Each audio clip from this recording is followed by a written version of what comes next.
Midi Libre, en direct, au cœur de l'événement. Enfant du pays camarguais, à l'âge de 12 ans, il tirait ses premiers bords dans la baie d'Aigues-Mortes. Midilibre.fr a le plaisir d'accueillir aujourd'hui le navigateur Quito de Pavon. Bonjour Quito. Bonjour. Le 6 novembre, une grande date, c'est le prochain départ du Vendée Globe. Et oui, 6 novembre, on est en avril, ça va arriver plus vite que prévu finalement ce départ de la grande boucle. Voilà, donc il reste beaucoup de travail à accomplir, que ce soit sur le matériel, sur le bateau, Bastide-Otio et puis sur le bonhomme, pour être fin prêt pour cette grande aventure. Et pourtant, Quito de Pavon a un palmarès extraordinaire. On pourrait citer la solitaire du Figaro, la route du Rhum, le record de la traversée de la Méditerranée en un peu plus d'une journée, c'est la Rolex Cup, bien d'autres records également, et ce Vendée Globe.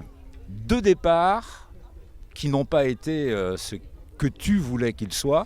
Et là, on s'accroche et on veut faire une troisième tentative. Ouais, je crois que les deux premiers Vendée Globe ont été des mésaventures. Et moi, ce que j'attends, c'est une vraie aventure à partager avec le plus grand nombre.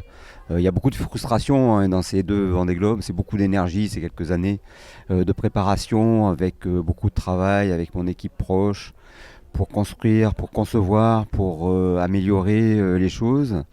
Et c'est vrai qu'on reste sur deux échecs qui ont été un peu cruels. J'estime qu'on n'a pas eu beaucoup de chance sur ces deux Vendée Globe. Et on attend de ce troisième une belle aventure, un joli tour, raconter une belle histoire et puis arriver enfin au Sable d'Olonne après avoir accompli un vrai tour du monde. Car le Vendée Globe est la course la plus difficile, la plus prestigieuse, sans escale, en solitaire, sans assistance non plus. Est-ce que c'est vraiment le Graal pour un navigateur tel que vous ? Il y a beaucoup de choses à faire, il y a beaucoup de courses, il y a beaucoup de belles aventures à vivre. Mais c'est vrai que moi j'ai mis le doigt dans cet engrenage, j'allais dire infernal, du Vendée Globe il y a une dizaine d'années. Et c'est vrai que ne pas réussir ce truc-là alors qu'il y a des petits copains y arrivent, ça fait un peu mal, quoi. Et puis moi j'estime qu'on a tous les atouts pour réussir. Donc je me relance avec beaucoup de sérénité, beaucoup d'humilité aussi, parce qu'on sait que c'est compliqué. Je suis bien placé pour le savoir. Mais par contre, on y met beaucoup de cœur, comme à chaque fois d'ailleurs. Une aventure avec des partenaires, le groupe HBF, le Bastide Médical, mais également le groupe Made in Midi, qui est en fait le conglomérat de différents partenaires. Oui, alors évidemment, il y a d'abord effectivement le Bastide Médical et le groupe HBF avec leur marque phare qui est Otio, qui ont démarré finalement cette histoire avec la route du Rhum en 2014. Ça s'est vraiment bien passé. On a raconté une belle histoire sur l'Atlantique entre Saint-Malo et Pointe-à-Pitre, et puis je crois qu'on a donné envie tout simplement à ces deux-là de continuer d'aller un peu plus loin et puis de se confronter finalement à cette aventure qui est quand même un petit peu audacieuse d'aller faire le tour du monde. Et depuis maintenant 3-4 ans, on travaille pour impliquer des entreprises de toute taille, des petites, des grandes, pour finalement profiter et partager ces émotions qui sont liées à la course au large. La course au large a beaucoup de vertus. Et moi j'ai toujours estimé que ce n'était pas la chasse gardée aux grands groupes internationaux. Et donc on pouvait faire aussi avec des entreprises, et notamment des entreprises régionales. Alors le Midi c'est loin, c'est grand. Moi j'ai mis à l'ouest la limite à Hendaye, et puis à l'est c'est plutôt Menton, et puis au nord, je ne sais pas, peut-être que Clermont-Ferrand ça fait partie du Midi. Donc ça représente un certain nombre d'entreprises. Il y a beaucoup d'enthousiasme dans ce projet-là.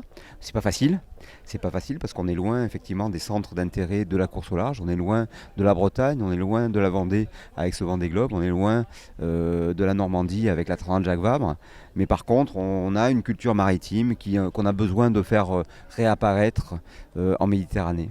Alors on partage ensemble cette aventure avec des partenaires locaux, des particuliers également. Alors Midi Libre déjà est fier de faire partie de Made in Midi, et depuis le début certes, et des particuliers peuvent également partager cette aventure avec vous. Oui, le Vendée Globe, c'est d'abord une aventure humaine, alors une aventure très personnelle évidemment, parce que moi je suis évidemment très impliqué sur ce projet. Une aventure humaine qu'on partage avec l'équipe technique, qui est nombreuse, parce que au-delà de l'équipe de base qui travaille ici à Port-Camargue, qui représente une dizaine de personnes, on travaille beaucoup de fournisseurs, beaucoup d'artisans qui donnent le meilleur d'eux-mêmes pour faire les plus belles pièces pour faire ce bateau-là. La famille, qui est très importante évidemment, parce que c'est un projet partagé.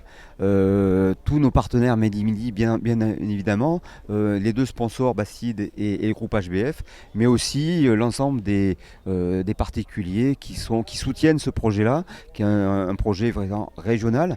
Je crois que Bastide Otio, c'est un peu le bateau de Port-Camargue, et on propose en plus de participer à tous ces gens-là, de participer d'une manière un peu symbolique, en mettant quelques dizaines d'euros dans le projet, d'avoir leur nom inscrit dans le cockpit du bateau, et puis de soutenir en même temps une cause qui m'est chère, parce que tout le monde finalement est confronté à cette maladie qui est le cancer. Et aujourd'hui ici à Montpellier, on a un centre qui est l'ICM, qui travaille, qui fait des merveilles pour la recherche, pour essayer d'endiguer finalement cette maladie. Et on travaille vraiment avec l'ICM, avec Florence Cortès qui s'occupe de la communication, d'elle qui donne un peu de leur temps auprès des malades.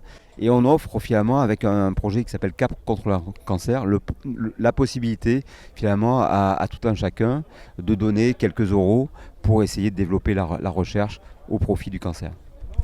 Contre le cancer. Contre le cancer, exactement.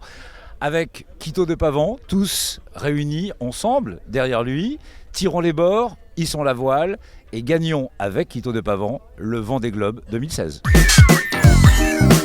Midi Libre, en direct, au cœur de l'événement.